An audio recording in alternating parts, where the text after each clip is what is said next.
अब आ गए हैं हम अपने रूल्स पर कि एडजेक्टिव में क्या रूल फॉलो होता है जब भी हम इस सेंटेंस में यूज करने चाहते हैं। तो सबसे पहला रूल ये है, place the before what, place the before a superlative degree. जैसा कि आपको स्टार्टिंग में बताया था कि एक एडजेक्टिव की 3 डिग्री होती है, पॉजिटिव, कंपैरेटिव और सुपरलेटिव। जैसे कि टॉल, टॉलर और टॉलेस्ट। तो जब भी हमारे पास सुपरलेटिव डिग्री आएगी तो हम उसके साथ द का यूज करेंगे। फॉर एग्जाम्पल हम बोले Rahul is the dash boy of the class. तो क्या लिखेंगे, द लिखा है, हमने क्या लिखना है, tallest boy of the class. लेकिन इसके साथ एक एक्सेप्शन भी है। और क्या है ये एक्सेप्शन, कि जब भी आपके पास पोजेसिव केस आ जाता है तो इस पोजेसिव केस के बाद अगर आप सुपरलेटिव डिग्री लगाते हो तो यहां पर द का यूज नहीं होगा। फॉर एग्जाम्पल अगर स्टेटमेंट लिखा जाए she is my the best friend, she is my the best friend, तो यहां पर बेस्ट क्या है, सुपरलेटिव डिग्री है, और यहां आपने क्या लगा दिया, द। क्या ये करेक्ट होगा, नहीं ये करेक्ट नहीं होगा, तो हम यहां से द को हटा देंगे। क्या लिखा जाएगा, she is my best friend. Possessive case अगर आपको याद हो, प्रोनाउन में बताया गया था my, mine, our, ours, your, yours, his, her, their या इट्स, ये क्या है, पोजेसिव केस है। तो जब भी पोजेसिव केस के साथ सुपरलेटिव डिग्री यूज होगी वहां पे द का यूज नहीं होगा। दूसरे रूल पे हम आते हैं और दूसरा रूल कहता है कि when one is compared with many, जब हम एक को एक से ज्यादा से कंपेयर करेंगे तो क्या होगा। देखो जब हम एक को एक से ज्यादा से कंपेयर करते हैं तब हमारे पास 2 डिग्रीज होती हैं। क्या क्या हम यूज कर सकते हैं, या तो हम कंपेरेटिव डिग्री का यूज करेंगे या फिर हम सुपरलेटिव डिग्री का यूज करेंगे। तो जब कंपेरेटिव डिग्री यूज होगी तब क्या उसके साथ लगाएंगे, और जब सुपरलेटिव डिग्री यूज होगी तब क्या उसके साथ लगेगा। फॉर एग्जाम्पल अगर हम कंपेरेटिव डिग्री लगाते हैं तो उसके साथ दैन लगेगा, ऑब्वियस सी बात है लगेगा। इसके बाद हम एनी का यूज करेंगे, उसके बाद हम अदर का यूज करेंगे, और उसके बाद जो नाउन होगा वो कैसा होना चाहिए, वो सिंगुलर होना चाहिए। सिमिलरली अगर हम सुपरलेटिव डिग्री का यूज करें तो दैन लगेगा, नहीं लगेगा, एनी लगेगा, नहीं लगेगा, अदर का यूज करोगे, नहीं करोगे। तो यूज क्या होगा, इसके साथ हम यूज करते हैं ऑल, और जो नाउन होगा वो होगा प्लूरल, और जब ऑल और नाउन प्लूरल होगा तब उसके पहले लगेगा द। फॉर एग्जाम्पल स्टेटमेंट लिखा जाए the students of career par Adda 247 are better than all other institutes। अब बताइए स्टेटमेंट लिखा है आपने, कंपेयर किया है स्टूडेंट्स अड्डा 247 के और बाकी सारे इंस्टीट्यूट्स को। तो इस स्टेटमेंट में क्या गलत है बताइए। हमने दो चीजों को कंपेयर किया है यूज करते हुए कंपेरेटिव डिग्री। तो दैन लगा है जो कि सही है, लेकिन ऑल सही नहीं है। हम क्या लगाएंगे, एनी। और अदर यूज किया वो भी सही है, लेकिन नाउन कैसा होना चाहिए, सिंगुलर, तो यहाँ से एस हट जाएगा और करेक्ट सेंटेंस क्या बनेगा, students of Adda 247 are better than any other institute. Similarly अगर हम ये लिखे Alexander is the greatest of all other kings। अब बताइए स्टेटमेंट सही होगा, ये गलत होगा। अलेक्जेंडर को कंपेयर किया जा रहा है बाकी सारे किंग्स से, यूज क्या हुआ है सुपरलेटिव डिग्री, तो यहाँ पे ऑल सही है, अदर नहीं लगेगा, द का यूज करेंगे और किंग्स प्लूरल होगा। तो यहाँ डिफरेंस समझ लीजिएगा, जब एक को एक से ज्यादा से कंपेयर करेंगे तो सुपरलेटिव डिग्री भी यूज हो सकता है, कंपेरेटिव भी। जब कंपेरेटिव होगा तो दैन एनी अदर और नाउन सिंगुलर लगाएंगे, जब सुपरलेटिव डिग्री होगी तो ऑल के साथ द और नाउन प्लूरल हो जाएगा। चलिए अब हम बढ़ते हैं तीसरे रूल की तरफ, और तीसरा रूल कहता है some comparative degree use to instead of than. तो कुछ कंपैरेटिव डिग्रीज ऐसी होती हैं जिनके पास हम टू का यूज करते हैं, दैन का यूज नहीं करते हैं। जनरली दैन का यूज होता है, लेकिन कुछ कंपैरेटिव डिग्रीज ऐसी होती है जहां पे हम टू का यूज करते हैं और दैन का नहीं करते। तो कौन सी ऐसी कंपैरेटिव डिग्रीज हैं? सबसे पहले तो हम लिखें किसको? Superior, inferior, prior, prefer, junior, younger, senior, Elder. और क्या लिखा जा सकता है? आई नो आप लोगों को भी पता है, जैसे कि हम और क्या लिख सकते हैं? एंटीरियर और पोस्टीरियर। देखो जो लोग बोलते हैं कि एक्सटीरियर और इंटीरियर भी लिखा जा सकता है, तो हम आपको बता दें एक्सटीरियर और इंटीरियर ये प्लेस को डिफाइन करते हैं। इंटीरियर ऑफ द हाउस मतलब कि घर का अंदर दिखने वाला, क्या अंदर का जिस तरह से दिखता है। एक्सटीरियर ऑफ द हाउस मतलब बाहर से घर जैसा दिखता है। तो यहाँ पे हम क्या लिख रहे हैं? कंपैरेटिव डिग्रीज लिख रहे हैं, इंटीरियर एक्सटीरियर नहीं लिख रहे हैं। तो यहाँ पे हम किसका यूज करेंगे? टू का यूज करेंगे, दैन का यूज नहीं करेंगे। फॉर एग्जाम्पल हमें लिखना है Rahul is elder to me, तो ये सही होगा। इसी तरह से अगर हम लिखें I prefer tea than coffee, तो ये स्टेटमेंट गलत हो जाएगा। हम क्या लिखेंगे? दैन की जगह हम टू का यूज करेंगे। क्यों? क्योंकि हमने प्रेफर यूज किया। I prefer tea to coffee. चलिए अब हम आते हैं अपने फोर्थ पॉइंट पे, और इसमें लिखा है कि जब कोई एक पर्सन है और एक पर्सन की दो क्वालिटीज कंपेयर हो रही हैं, when two qualities of a single person are compared.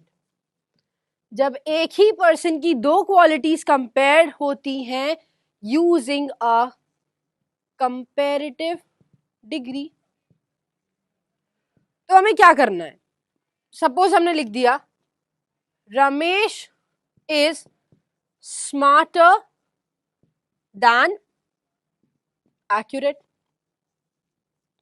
तो अगर आप इस सेंटेंस को देखो तो यहां पर क्या लिखा है? रमेश एक सब्जेक्ट है और इसकी दो क्वालिटीज क्या है?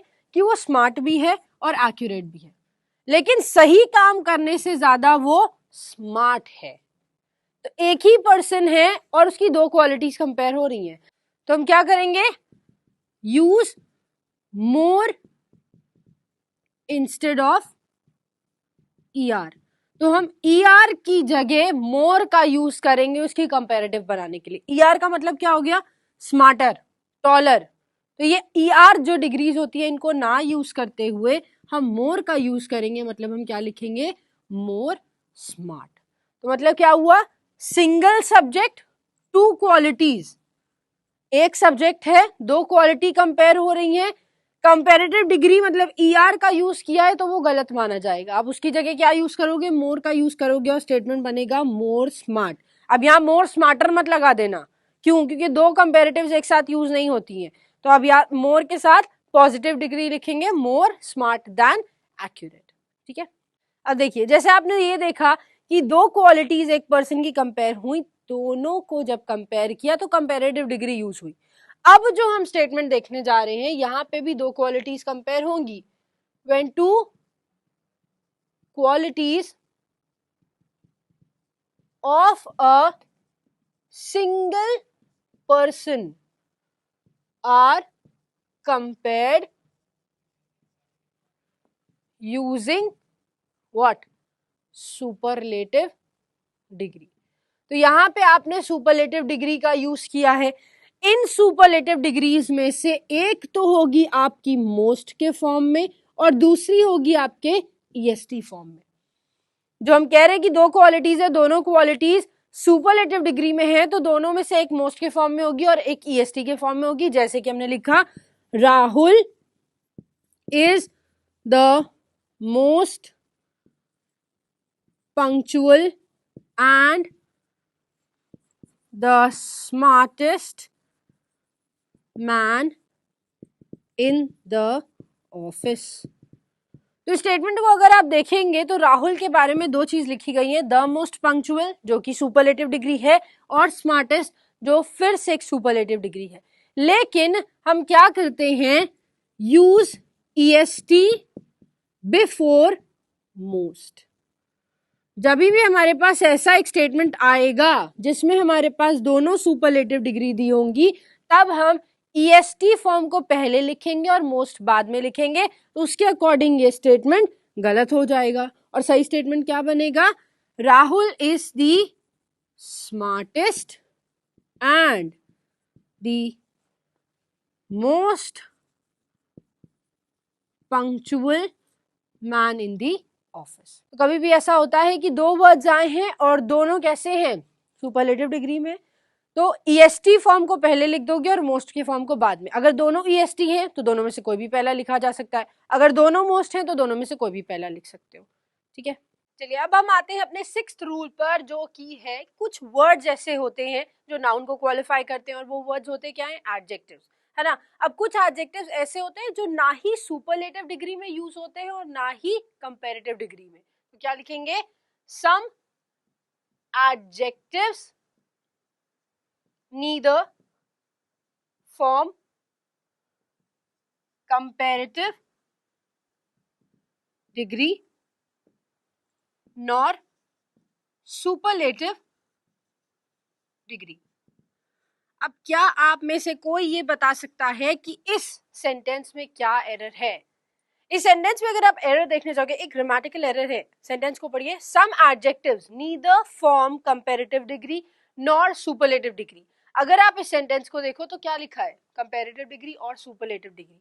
हमने क्या कहा कि जब भी कोरिलेटिव कंजंक्शंस का यूज होता है, तो कोरिलेटिव कंजंक्शंस का यूज कहाँ होता है? देखिए, जब भी हम इनका यूज करते हैं नीदर नॉर, मतलब वो कंजंक्शंस जो एक पेयर में यूज होते हैं। अगर ऐसे कंजंक्शंस को आप देखोगे तो उसके साथ same part of speech use होनी चाहिए। तो यहाँ नीदर के बाद क्या लिखा है, फॉर्म, और फॉर्म यहाँ पे क्या है, वर्ब। और यहाँ अगर आप देखेंगे तो नॉर के बाद क्या लिखा है, सुपरलेटिव डिग्री, जो कि है एक नाउन। तो ये सेंटेंस ग्रामेटिकली इनकरेक्ट हो जाएगा। आप क्या करोगे, बस सीधा यहाँ फॉर्म को उठाएंगे और नीदर से पहले लिख देंगे। तो क्या होगा, नीदर के बाद कंपैरेटिव डिग्री जो कि एक नाउन है, नॉर के बाद सुपरलेटिव डिग्री जो कि एक नाउन है ना। क्यों, क्योंकि कंपैरेटिव डिग्री सुपरलेटिव डिग्री दोनों नाम है एडजेक्टिव्स के। तो क्या some adjectives form neither comparative degree nor superlative degree. कुछ ऐसे एडजेक्टिव्स होते हैं जो ना ही सुपरलेटिव डिग्री में यूज होते हैं ना ही कंपैरेटिव डिग्री में। कौन से ऐसे वर्ड्स हैं, जैसे कि हो गया आपका universal, complete, whole, entire, all, excellent. जितने भी शेप्स आपने देखे हैं, जैसे रेक्टेंगल, स्क्वायर, एटसेट्रा, इन सब शेप्स का आप कभी भी कंपैरेटिव या सुपरलेटिव डिग्री नहीं बना सकते।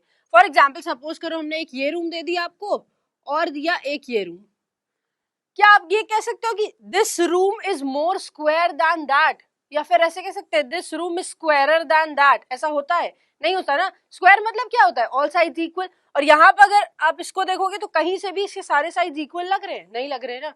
तो मतलब क्या हुआ, किसी भी शेप का कंपैरेटिव या सुपरलेटिव डिग्री नहीं बन सकता। उसी तरह से universal, complete, whole, all, entire, enough, perfect, इन वर्ड्स का भी आप कंपैरेटिव डिग्री या सुपरलेटिव डिग्री नहीं बना सकते।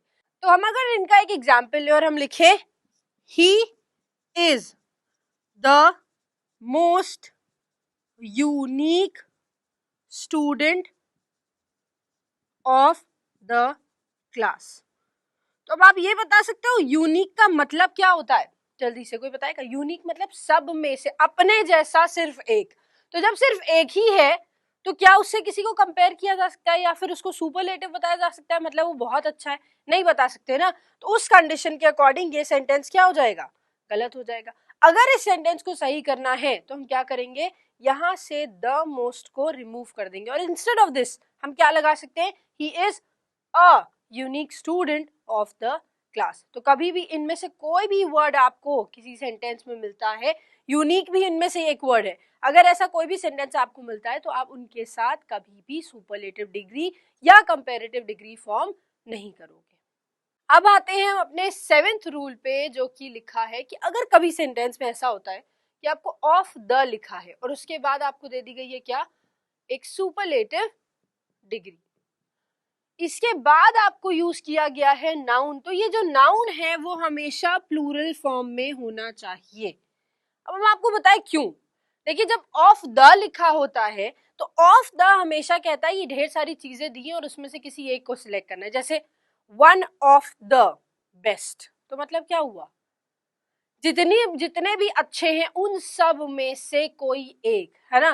तो जब सिलेक्शन की बात आएगी तो ऑब्वियस सी बात है कि नाउन को आपको प्लूरल रखना ही पड़ेगा, है ना। फॉर एग्जाम्पल अगर हम बोले this is one of the best batch I have, so what does this mean, इस सेंटेंस का मतलब क्या हुआ, this is one of the best batch I have, हमने क्या यूज किया है, वन ऑफ द, उसके बाद क्या यूज हुआ है, सुपरलेटिव डिग्री, उसके बाद हमने क्या लगाया, बैच, बैच कौन सा, स्टूडेंट्स के बैच को जिनको हम पढ़ाते हैं, तो क्या बोला, this is one of the best batch I have. क्या ये सेंटेंस सही लिख रहा है, हमने कहा कि जितने भी बैचेस मेरे पास हैं उन सब में से ये सबसे अच्छा बैच है, जितने भी बैचेस हैं उन सब में से एक का सिलेक्शन हुआ तो उसके अकॉर्डिंग यहाँ बैच लगना चाहिए, नहीं लगना चाहिए, क्या करेंगे, this is one of the best batches I have. So whenever ऐसा सेंटेंस आता है कि आपने ऑफ द लगाया और उसके बाद आपको नाउन यूज करना है तो वो हमेशा प्लूरल फॉर्म में ही यूज किया जाएगा।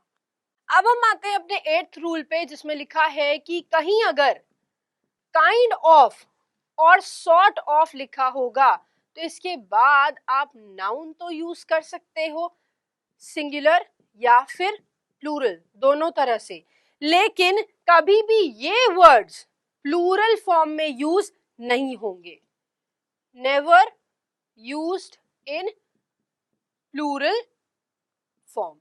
For example, अगर हम सेंटेंस लिखें Rahul does not like these kinds of books, तो इसका सेंटेंस का मतलब क्या हुआ, Rahul does not like these kinds of, Rahul को इस तरह की बुक्स नहीं पसंद है, तो आप यहाँ पर दीज लगा सकते हैं, यहाँ पर आप काइंड्स का यूज कर सकते हैं, यहाँ पर आप बुक्स का यूज कर सकते हैं। देखिए, बुक्स तो यूज कर सकते हैं लेकिन दीज यहाँ नहीं लगा के आप दिस लिखोगे। दूसरा, आप काइंड्स को यहाँ पे यूज नहीं कर सकते, आप काइंड को यूज करोगे, तो सेंटेंस क्या बनेगा, Rahul does not like this kind of books, तो इस तरह की किताबें, तरह तो एक ही है ना, तरह तो नहीं बोल रहे हम, इस तरह की किताबें राहुल को नहीं पसंद है। अब आते हैं हम अपने 9th रूल पे, जो कहता है डू नॉट यूज डबल कंपेरेटिव्स। क्या हम किसी दो चीजों को कंपेयर करने के लिए एक से ज्यादा कंपेरेटिव डिग्री का यूज कर सकते हैं, नहीं कर सकते। क्यों, सपोज करिए हमने बोला Alphonso mangoes are more sweeter than sugar, तो यहाँ पे आप कंपेयर किसको कर रहे हो, अल्फांसो मैंगोस और शुगर को, तो क्या मतलब हुआ, आपके पास दो एंटिटीज है, दोनों को आपने कंपेयर किया और क्या डिग्री यूज करी, आपने स्वीटर भी लिख दिया और मोर भी लिख दिया। क्या ये करेक्ट है, नहीं, ये इनकरेक्ट है, तो आप मोर का यूज यहाँ नहीं करेंगे, स्वीटर का यूज करेंगे।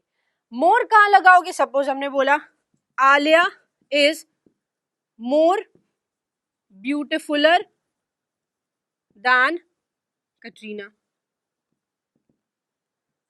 तो बताओ ये सेंटेंस सही है, ये गलत है। क्यों, क्योंकि हमारे पास कोई वर्ड ब्यूटीफुलर जैसा होता ही नहीं है, तो इस कंडीशन में आप मोर का यूज करते हैं, जहां पर आप उस वर्ड का, उस एडजेक्टिव का कंपैरेटिव डिग्री नहीं बना सकते, तब आप मोर को यूज करके उसका कंपैरेटिव डिग्री बनाते हो। अदरवाइज आप क्या कर सकते हैं, ER लगा के कंपैरेटिव डिग्री फॉर्म कर सकते हैं। तो जहां पर ER लगा के बन सकती है वहां पे स्ट्रेट अवे वो वर्ड ही यूज करना है, और जहां नहीं बनेगी वहां पर मोर का यूज करना है, लेकिन कभी भी मोर और कंपैरेटिव डिग्री दोनों एक साथ यूज नहीं होंगे। अब हम अपने 10th रूल पे आते हैं। जैसा कि आपने 9th में देखा कि हमने क्या कहा, कभी भी दो कंपैरेटिव डिग्रीज एक साथ यूज नहीं होंगी दो चीजों को कंपेयर करने के लिए।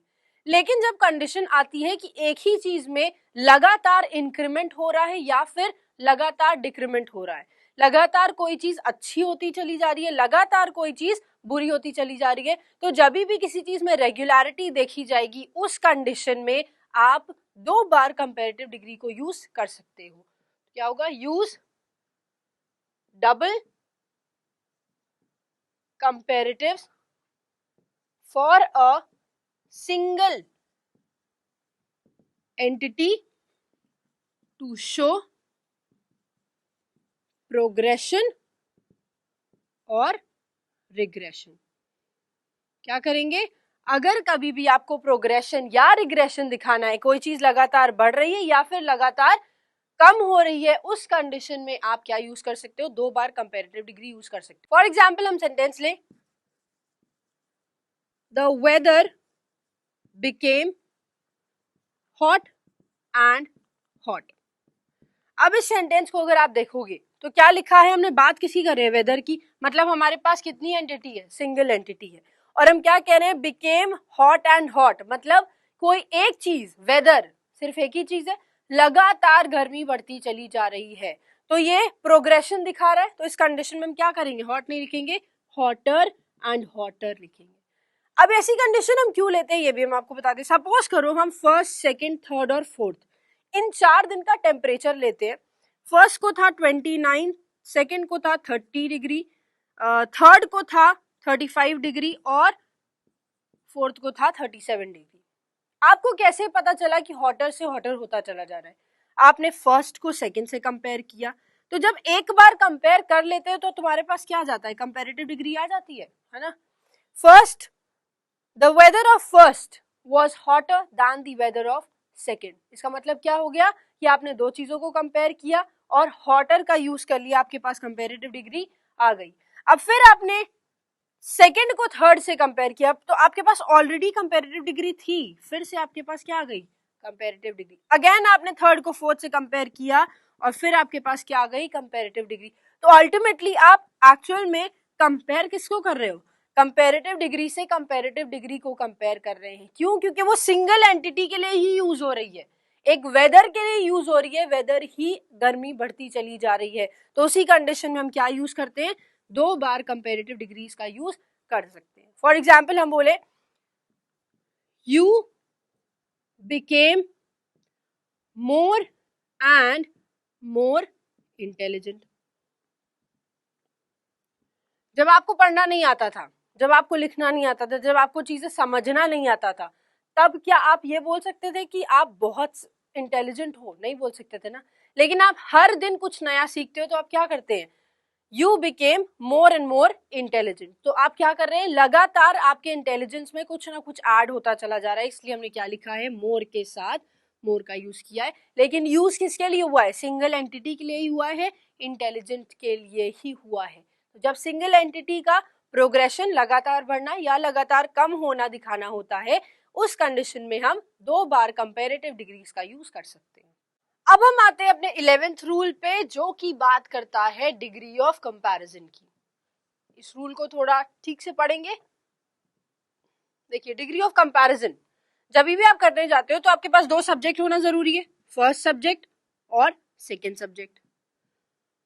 अब अगर किसी दो चीजों को कंपेयर कर रहे हो तो उसका बेसिस भी होना चाहिए, किसी चीज के ऊपर कंपैरिजन होगा, कोई कंटेंट होएगा। अब इस बेसिस को आप दो बार रिपीट नहीं करना चाहिए, अवॉइड करेंगे, ठीक है। अवॉइड यूजिंग बेसिस ट्वाइस, ठीक है। इसके बाद दूसरी कंडीशन जो है, इफ बेसिस इज सिंगुलर, जिसके बेस पे कंपैरिजन हो रहा है अगर वो सिंगुलर है तो क्या लिखना है, हम कह रहे हैं दूसरी बार उसको अवॉइड करना चाहिए, है ना। तो अगर लिखोगे तो लिखोगे क्या, अगर सिंगुलर है तो यूज करेंगे दैट ऑफ का, और अगर प्लूरल है तो यूज करेंगे दोज ऑफ का।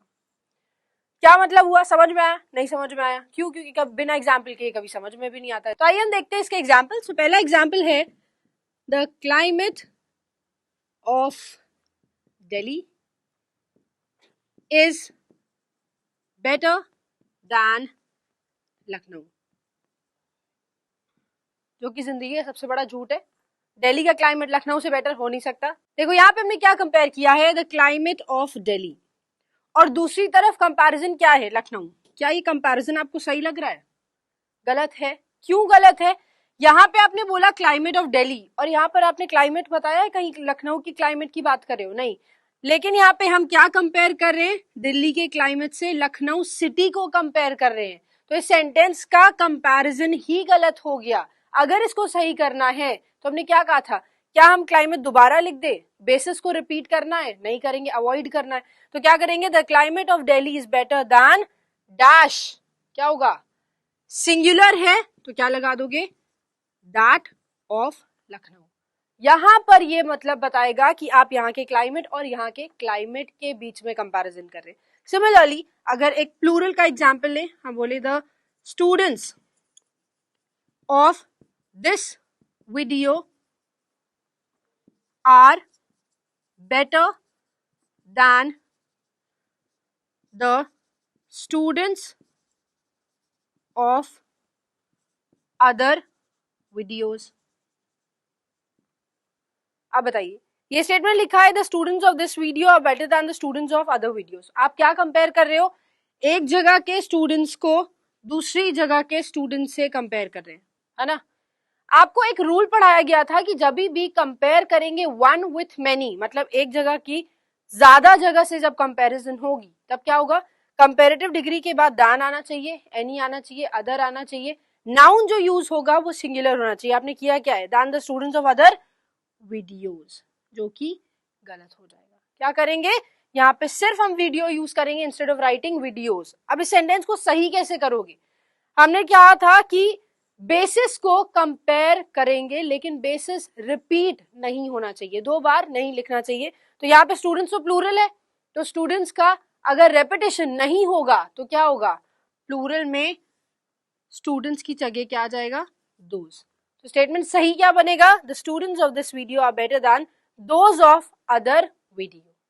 चलिए अब हम आते हैं अपने 12th रूल पर, और ये कहता है हाइफनेटेड नाउन्स कभी भी प्लूरल फॉर्म में यूज नहीं हो सकते, are never used in plural form.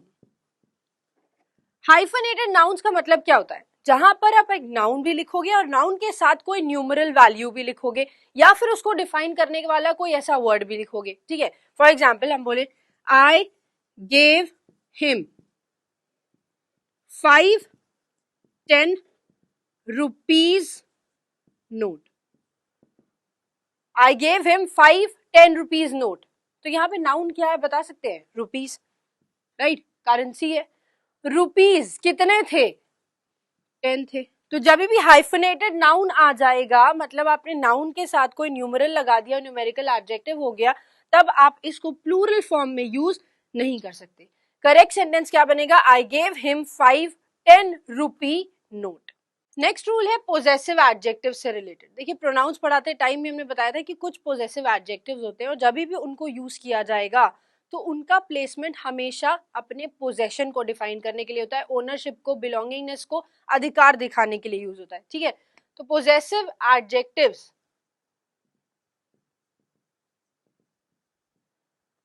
Are used after, जब भी आप सेंटेंस में बोथ या फिर ऑल इन दो शब्दों का यूज करोगे तो हमेशा पोजेसिव एडजेक्टिव उनके बाद ही यूज होगा, after, both and all.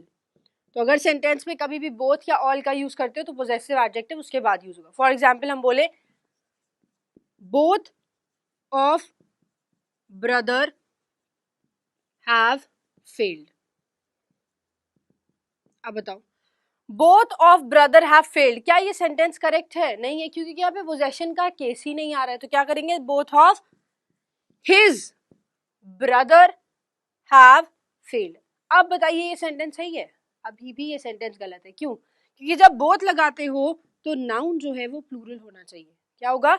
Both of his brothers have failed. अब इसी तरह से अगर हम ये लिखें, all friends my have reached there. तो इस सेंटेंस को अगर आप देखोगे, all friends my have reached there, again ये सेंटेंस गलत हो जाएगा। क्यों? क्योंकि यहाँ जो पोजेसिव केस आपने फ्रेंड्स के बाद लगा दिया है वो एक्चुअली लगना किसके बाद चाहिए? ऑल के बाद। तो यहाँ से हम माई को हटाएंगे और कहाँ लगाएंगे? All my friends have reached there. और अगेन एक रूल क्या फॉलो करता है कि जहां बोथ लगाओगे और ऑल लगाओगे दोनों के बाद ही नाउन कैसा यूज होना चाहिए? प्लूरल यूज होना चाहिए। तो ब्रदर्स भी लिखा और फ्रेंड्स भी लिखा है। अब हम आते हैं अपने 14th रूल पे, जो कि कहता है अगर कभी भी किसी दो चीजों को कंपेयर करने जाओगे और उसके लिए दो एडजेक्टिव्स का यूज करोगे तो दोनों सेम डिग्री में यूज होना चाहिए। अगर वो कंजंक्शन से ज्वाइन होती है तो क्या लिखना है? If two adjectives are joined with a conjunction, use same degree of adjective। तो adjective की same degree ही आप यूज करेंगे। फॉर एग्जाम्पल हमने बोला this is the most handsome and the honest man in this town। तो आपने एक इंसान को ढेर सारे लोगों से कंपेयर किया और दोनों के लिए, दोनों इसी पर्सन के लिए यूज दोनों जो डिग्रीज करी हैं वो क्या है? एक तो मोस्ट हैंडसम हो गया जो सुपरलेटिव डिग्री हो गई, लेकिन जो दूसरा आपने यूज किया वो पॉजिटिव डिग्री है। यूज तो एक ही पर्सन के लिए हुई है और ज्वाइन किससे है? एंड से, जिसका मतलब क्या हो गया? कंजंक्शन। तो जब भी दो डिग्रीज कंजंक्शन से ज्वाइन होंगी तो दोनों की डिग्री सेम होनी चाहिए। अगर ये सुपरलेटिव डिग्री में है तो हम इसको भी क्या कर देंगे? सुपरलेटिव डिग्री में ही बना देंगे। सेंटेंस क्या बनेगा? This is the most handsome and the most honest man in this town.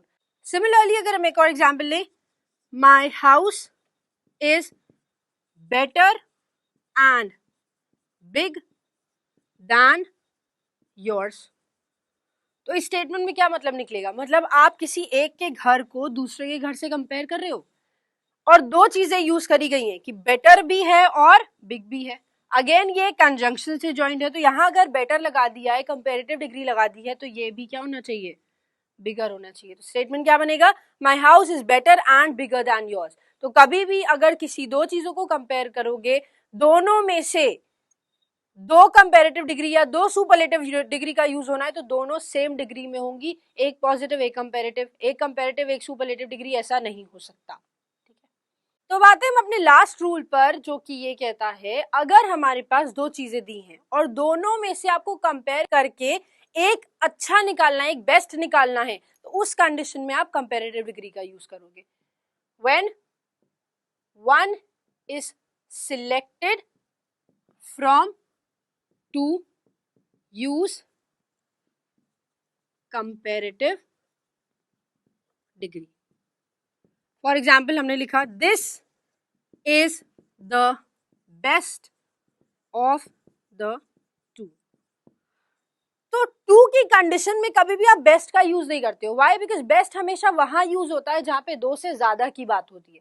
जब एक होता है तो पॉजिटिव डिग्री, दो होते हैं तो कंपेरेटिव डिग्री, और दो से ज्यादा होंगे तो सुपरलेटिव डिग्री। तो यहाँ पे सिर्फ टू लिखा हुआ है तो यहाँ पर हम बेस्ट का यूज नहीं करेंगे, इंस्टेड हम क्या करेंगे? This is the better of the two. तो दोनों में से ये ज्यादा अच्छा है, ये नहीं कह रहे कि सबसे अच्छा है, दोनों में से ये ज्यादा अच्छा है। तो जब भी दो में से किसी एक को सिलेक्ट करना है तो कंपेरेटिव डिग्री का यूज करोगे, जैसे कि यहाँ पे लिखा है this is better of the